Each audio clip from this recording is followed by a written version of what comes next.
नमस्कार, स्वागत है आपका। मेरा नाम है विपिन विभाग। मेरे साथ मेरे सहयोगी शादाब रिजवी। धन्यवाद सर। दिल्ली की राजनीति में शनिवार को उस समय एक नया राजनीतिक विवाद खड़ा हो गया जब विधानसभा में नेता विपक्ष आतिशी ने मुख्यमंत्री रेखा गुप्ता पर राष्ट्रीय राजधानी को नहीं संभाल पाने के आरोप लगा दिए।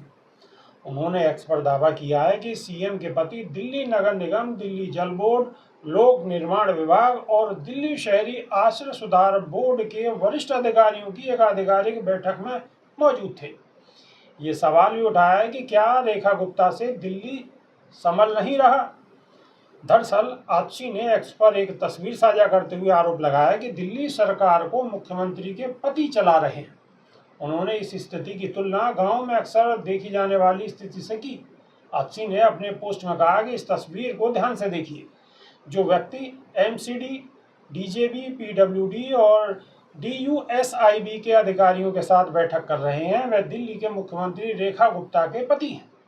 उन्होंने कहा कि पहले हम सुनते थे कि अगर गांव में कोई महिला सरपंच चुनी जाती है तो सारा सरकारी काम उसका पति संभालता है, लेकिन देश के इतिहास में यह पहली बार हुआ होगा कि एक महिला मुख्यमंत्री बनी और सारा सरकारी काम उनके पति संभाल रहे हैं। आतिशी ने आगे लिखा कि क्या रेखा गुप्ता को सरकारी काम संभालना नहीं आता? क्या इसी वजह से दिल्ली में रोज लंबे लंबे पावर कट लग रहे हैं? क्या रेखा से बिजली कंपनियां नहीं संभल रही? क्या इसी वजह से प्राइवेट स्कूलों की फीस बढ़ रही है? क्या रेखा से शिक्षा विभाग नहीं संभल रहा? एक मुख्यमंत्री पति का सरकार चलाना बेहद खतरनाक है। आप नेता आतिशी के इन आरोपों के जवाब में वीरेंद्र सचदेवा ने कहा है कि यह हैरानी की बात है कि स्वयं एक महिला होने के बावजूद आतिशी एक महिला नेता का अपमान कर रही हैं। रेखा गुप्ता ने जनसेवा के संकल्प के साथ अपने खुद के परिश्रम से डीयू छात्र संघ सचिव से लेकर दिल्ली के मुख्यमंत्री पद तक की यात्रा खुद तय की है। शादाब रिजवी, आतिशी सवाल उठा रहे हैं। देखिए, जिस तरीके से आतिशी ने सवाल उठाया है तो सवाल तो उनका जायज़ है जी कि अगर कहीं अधिकारियों की बैठक चल रही है तो उनके पति का वहां पर मिलना इस बात का सबूत है कि आखिर उनके पति का इन्वॉल्वमेंट क्यों है। क्योंकि अगर जनता ने चुना है तो रेखा गुप्ता को सीएम चुना है। जनता अगर चुनना चाहती थी तो इनको रेखा गुप्ता को अपने पति को मैदान में उतारना चाहिए था। और जो वीरेंद्र सचदेवा दिल्ली के प्रदेश अध्यक्ष ये दावा कर रहे हैं कि उनके पति अगर उनका सहयोग कर रहे हैं तो दिक्कत क्या है, तो फिर आपने यानी भारतीय जनता पार्टी ने उनके पति को टिकट क्यों नहीं दे दिया? फिर आपको उनके पति को ही चुनाव लड़ाना चाहिए था और उनके पति को ही मुख्यमंत्री बना देना चाहिए था।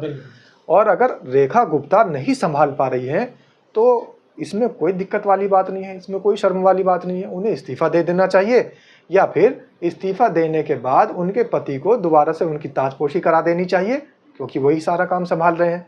अब जैसे इन्होंने बात की है कि ग्राम प्रधान जो पति बनते हैं, जो पत्नियां ग्राम प्रधान बनती है तो पति उनका काम संभालते हैं, ये बात हकीकत है। क्योंकि पत्नियां उनका काम नहीं संभाल पाती तो ग्राम प्रधान पति का एक पद बना दिया गया है। छोटे छोटे ग्रामीण स्तरों पर ग्राम प्रधान पति का एक पद बना दिया गया है। ग्राम प्रधान की मोहर यानी पत्नी की मोहर ग्राम प्रधान पति के पास होती है। आपको देखने को मिलेगा छोटे छोटे ग्रामीण अंचलों में जब आप जाएंगे तो वो स्टैंप जो है ग्राम प्रधान की, वो ग्राम प्रधान पति के पास होती है और वो लगा के लोगों को, ग्रामीणों को भेज देते हैं। वही काम राष्ट्रीय राजधानी में चल रहा है। दिल्ली जैसे प्रदेश की सीएम वही काम कर रही है। यानी कि अब जो गांव में देखने को मिलता था कि मुख्यमंत्री के पति संभाले हुए हैं, जैसे प्रधान जो पति होते थे वो काम संभालते थे, महिला प्रधान है तो उनके पति संभालते थे, ऐसे ही दिल्ली का कामकाज जो महिला मुख्यमंत्री हैं उनके पति संभाल रहे हैं। बिल्कुल, लेकिन ये संभव इसलिए नहीं हो सकता क्योंकि वो ग्राम पंचायत है। ग्राम पंचायत में और दिल्ली जैसी राजधानी क्षेत्र में बड़ा फर्क है। तो इसलिए मेरा तो यही मानना है कि वीरेंद्र सचदेवा भी जो सफाई पेश कर रहे हैं कि उनके पति अगर संभाल रहे हैं तो क्या दिक्कत है। देखिए, दिक्कत है, अगर पति संभाल रहे हैं तो पति को उस पद पर होना चाहिए। आप मनोनयन करा दीजिए, इस्तीफा दिला दीजिए। और आतिशी ने तो सिर्फ सवाल उठाया है, बल्कि मैं तो ये कहता हूँ कि आतिशी के जो ये सवाल हैं, इस सवाल के साथ ये लाइन और जोड़ देनी चाहिए कि रेखा गुप्ता अगर काबिल नहीं है और अगर वो चाहती नहीं है कि उनसे काम जो है संभाले जाएं तो और वो चाहती हैं कि अपने पति को इसमें इन्वॉल्व करें तो उनको इस्तीफा देकर अपने पति को मुख्यमंत्री पद पर आसीन करा देना चाहिए। इस्तीफा दे देना चाहिए। एक महिला प्रधान इस्तीफा नहीं देती तो मुख्यमंत्री इस्तीफा तो नहीं देती तो फिर आप अपने पति से ये काम करा दीजिएगा मुख्यमंत्री महोदया कि वो जो सिलेंडर के दाम बढ़ रहे हैं, आपके जो प्रधानमंत्री कहकर गए थे कि सिलेंडर के दाम कम हो जाएंगे तो उनको कम करा ये आपका दीजिए। सवाल अपने जायज़ पति को लगाइए कि लोगों के घर घर जाकर सिलेंडर देकर आए। अपने पति को लगाइए कम से कम कि लोगों की जो स्वास्थ्य व्यवस्था है, जो मोहल्ला क्लिनिक में कम से कम उनको दवाई मिल जाती थी उनके करीब करीब में ही, आज उनको वो भी मैसर नहीं हो पा रही। तो कम से कम अपने पति को भेजिए लोगों के घर। आप मुख्यमंत्री हैं तो अब मुख्यमंत्री के पति अगर मोहल्ले में जाकर लोगों के घरों में जाके पूछेंगे किसी को कोई दिक्कत नहीं, तो लोगों को अच्छा लगेगा। फिर आतिशी जैसे नेता आप पर सवाल भी नहीं उठा पाएंगे और वीरेंद्र सचदेवा जैसे लोगों को सफाई भी नहीं देनी पड़ेगी। तो आप अपने पति को लोगों के घर भेजिए और बिजली का जो बिल किसी का ज़्यादा आ रहा है उसका कम कराइए, जीरो कराइए, अपने पति को भेजकर पूछवाइए।